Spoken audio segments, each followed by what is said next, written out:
This is leather from Hobby Lobby out of one of the bags. They're relatively inexpensive. You find a piece that, you can find some you like. This is actually pretty good leather. I've used it for other stuff and it works quite well. All this will be trimmed off, but what we need to do is you take your pen of whatever sort you like. Bic works just as well as anything. And a square. That can be anything. That can be an envelope. That can be whatever you need it to be. I just happen to have this. That lines up pretty good. That's pretty square. So if we lop all this mess off, you try to save as much leather as you actually can.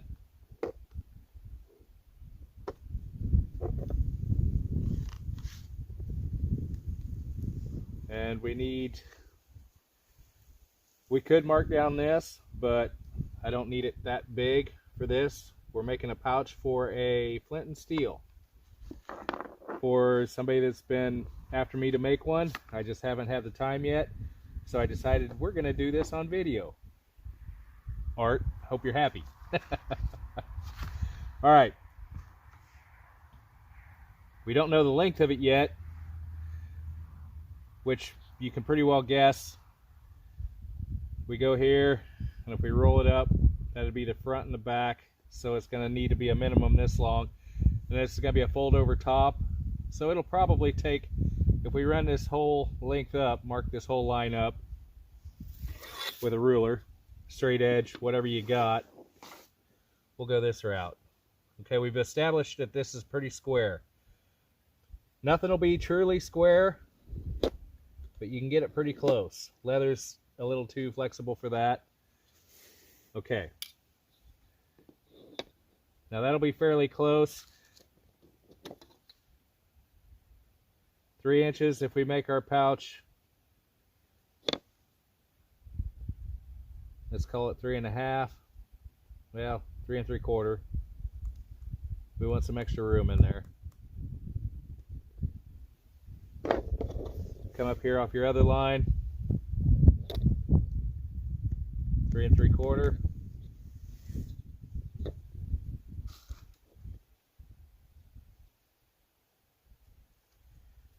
Again, as I said, if things aren't truly square, it really isn't a deal breaker.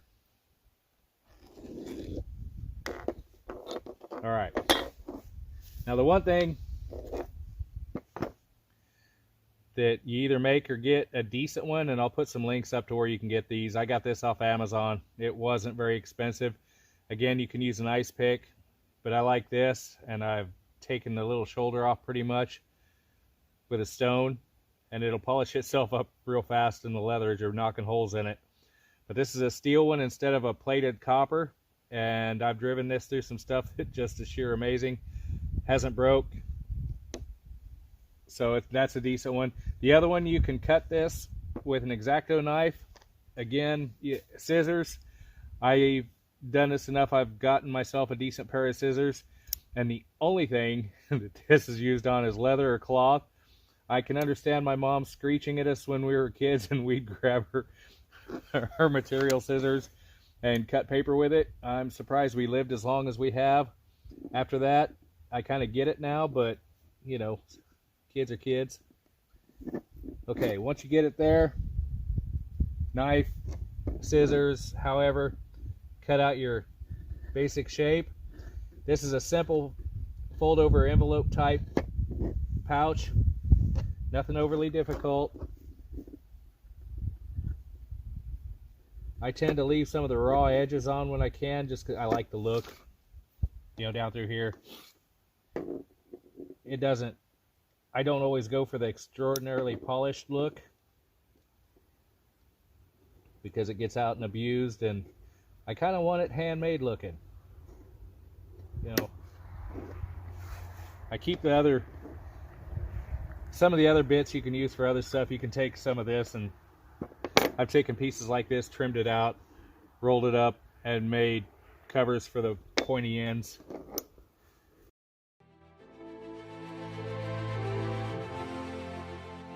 Okay, there's your basic pouch.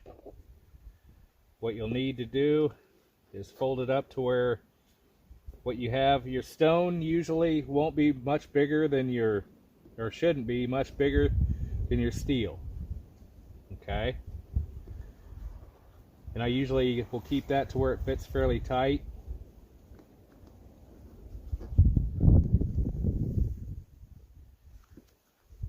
We make that, that'll be your stitched edge. So put a line here. That's where you know your fold over is going to be. If you fold it over like this, it saves you a seam of sewing.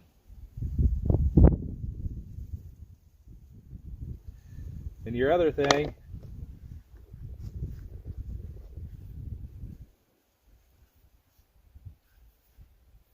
when this comes down, there's your fold over. There'll be a couple things you'll want to do. You can trim this off however you like. We'll just make it fairly straight.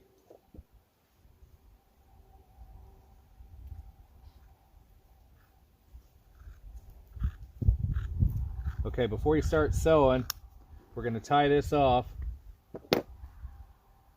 We're going to make the pouch and the tie down.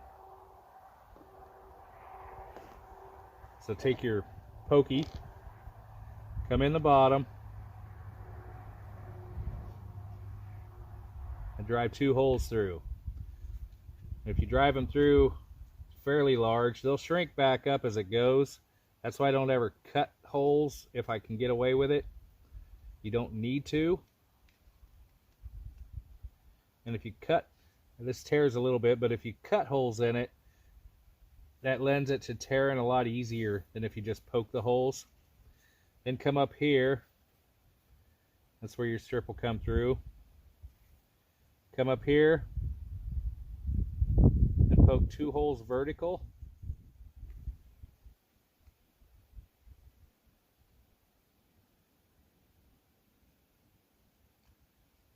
Like such.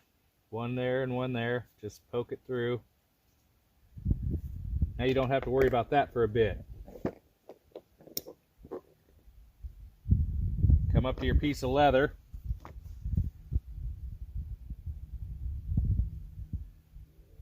And this is just pure eyeball. You can mark this out if you want with a ruler, but you don't have to. Just cut you off a strip.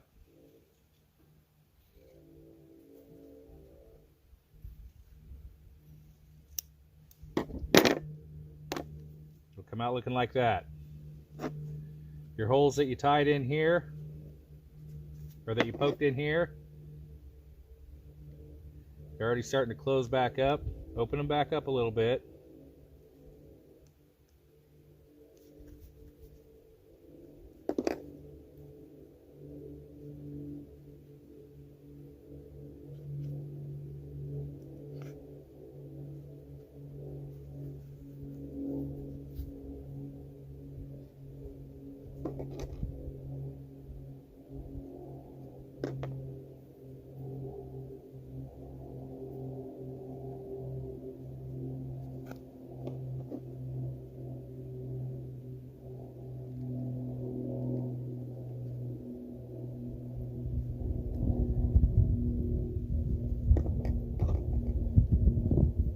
Two ways you can do this. This is the other way I like.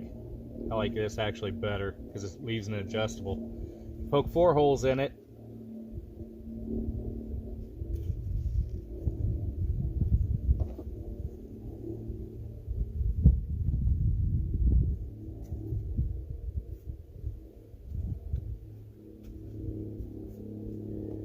It'll give you an adjustable loop.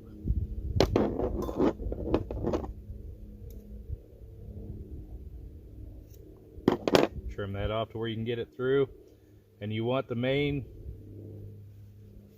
part of your loop headed up to what'll be the opening of the pouch.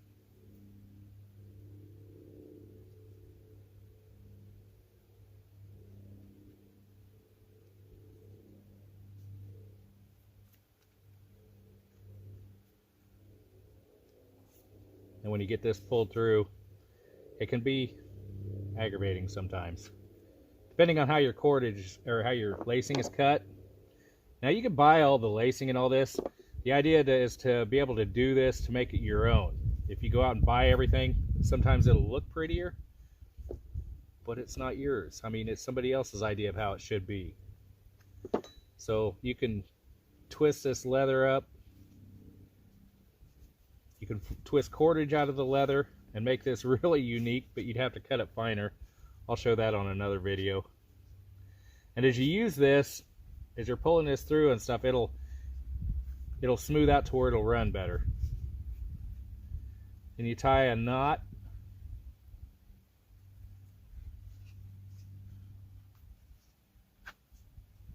Pull it through and just tie a knot in each end. That's so you don't jerk it out when you're pulling the loop up.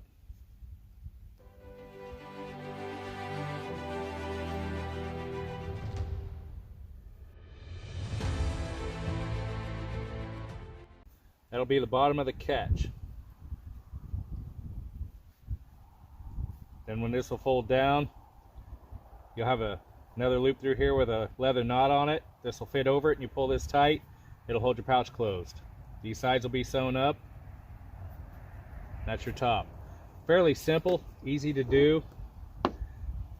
Then I see everybody talking about using the hole punches and all the other rot. I don't do that.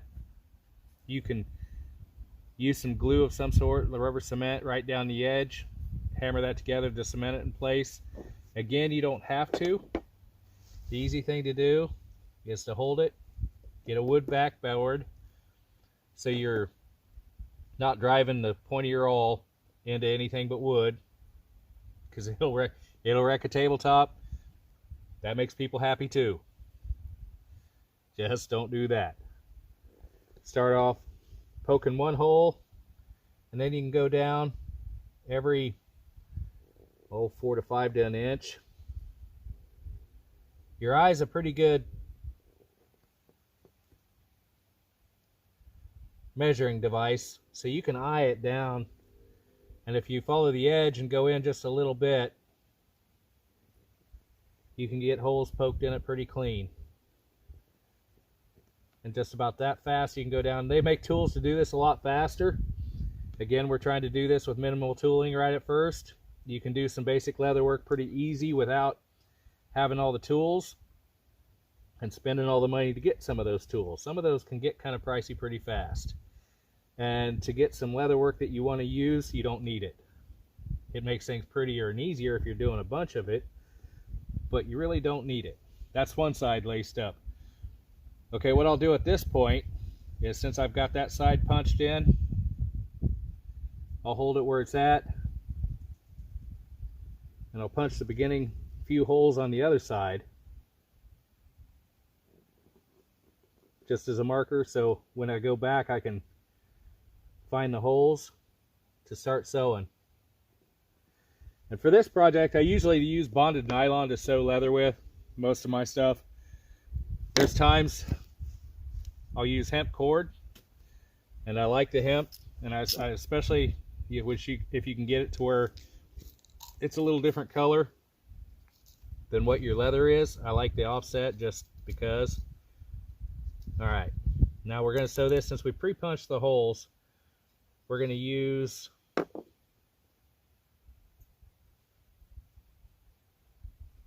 the fine needles. They're of this sort. They're kind of a round nose because they're made for pre-punching holes. That way the point isn't digging into the leather and making it more of a pain in the yak than what it has to be. Which, if you've ever done that, you'll know what I'm talking about. So I stretch off a bit of this stuff. You can buy this stuff, Walmart, Hobby Lobby. A lot of places has the hemp cord. It's just natural polished hemp. You can use the unpolished works, but this is smoother. You can also beeswax it, which I don't normally do. I just don't pull through stupid long lengths of it. If I'm sewing bigger pieces, I'll beeswax it. That way it doesn't wear the cord so much. Once you got it in there, you're usually pretty good.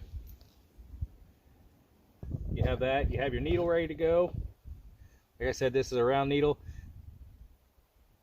Don't assume that since it's a round needle, you're not going to stab yourself. I have driven these through my hand. It's not a good day. All right. Go through, you can find your holes. They tend to close up after a little bit. So you get your first hole, work it around. If you stretch the skin a little bit back here, you can see the holes where they were poked through. And then run your awl in a little bit further to open it up. But you can, I don't know if, we'll see if I can blow it up. You can see the holes where it's been poked through. Okay, got that. We'll get down to that last hole that we opened up down here.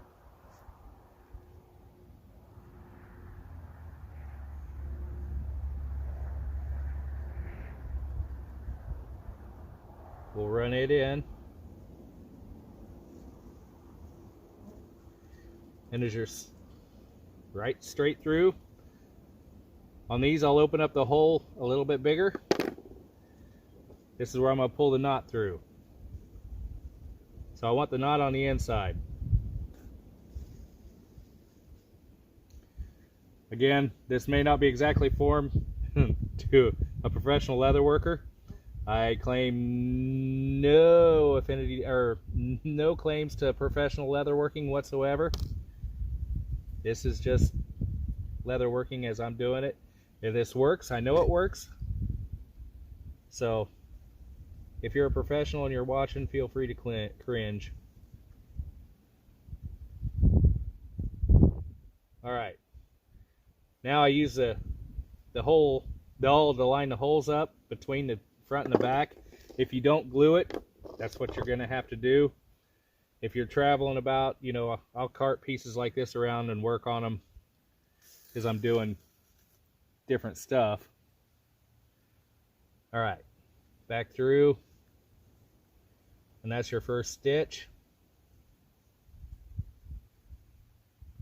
That's the other nice thing about the round nose. You can work it around on the inside of the leather till you actually hit the hole on the other side. Your spacing on your stitching is entirely up to you. It depends on what you like. You don't want to get it too close, otherwise you can tear the leather. Just like a perforated deal on a piece of paper, you can actually get them too close to where they'll tear out. That's not good. You don't want them too far apart either, because that's just about as bad, because it won't hold very well. Now you may have to go through with the awl and open these holes up, because sometimes they're a turd to find with even with the blunt needle.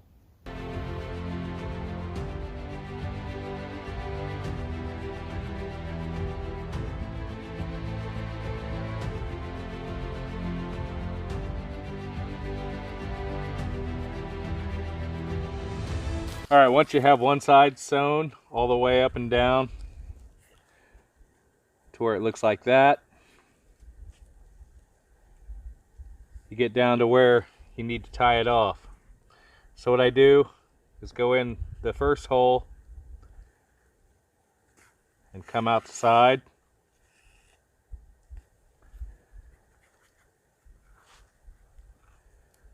Go back through.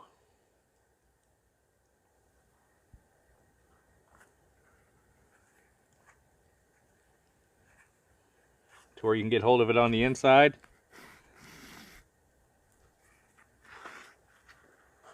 And pull it through.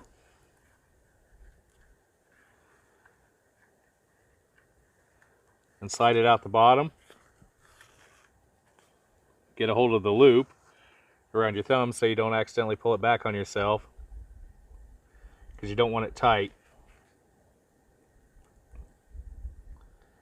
And then run it through. You come out the bottom, so you want to go up a stitch or two, run it up higher, shove the needle in to where you can get hold of it, pull it out, pull it through your loop, pull your loop tight,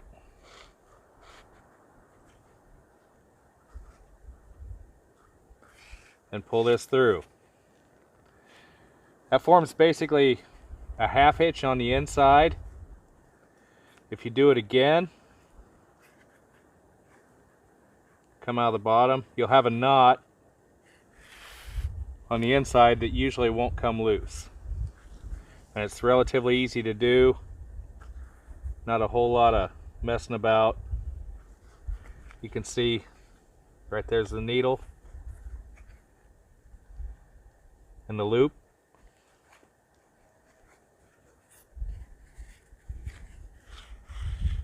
Pull it through. Pull your loop tight.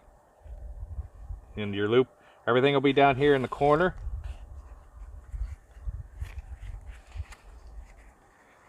If you turn it basically inside out like that, you can kind of see it. Like that. Then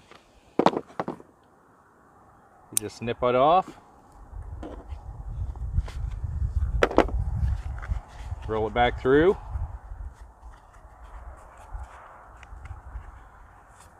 And start sewing up your other side.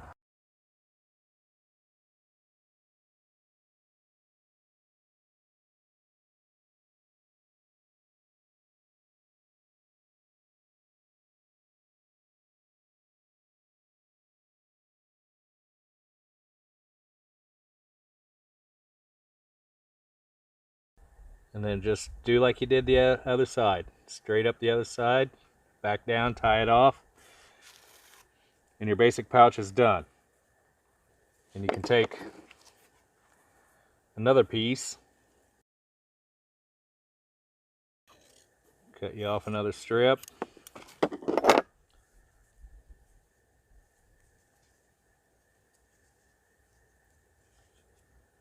tie an overhand in it,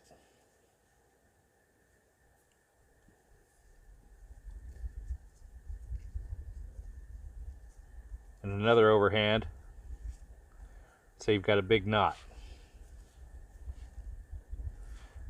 And you can make them kind of cool looking. A little wider strip works better for that. And trim this end up a little. It'll make it easier sliding up through. Okay, your two holes that you originally poked in here,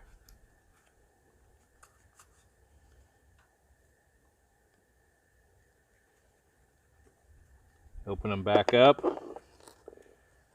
Now you want the knot on the outside. So your bottom hole, you'll go down through.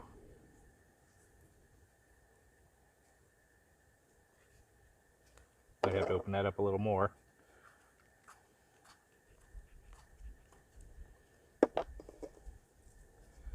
Go down through, get hold of it on the back side, and pull. There's your knot. Okay, then you come up through the back, through the top hole.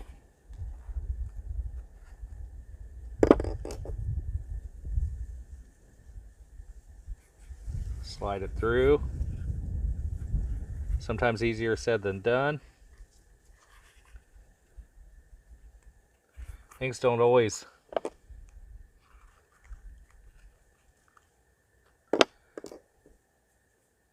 Things are always easier said than done.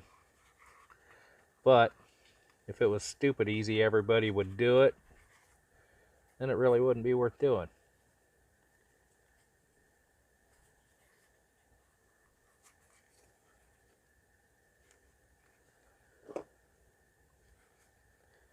When you're messing about with this awl, be careful, because it will go straight to the bone.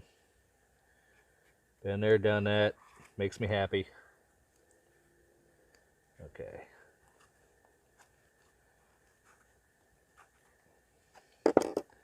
You can trim that to more of a point, but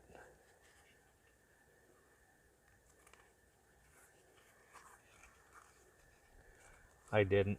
I'm stubborn. Pull that through. Okay.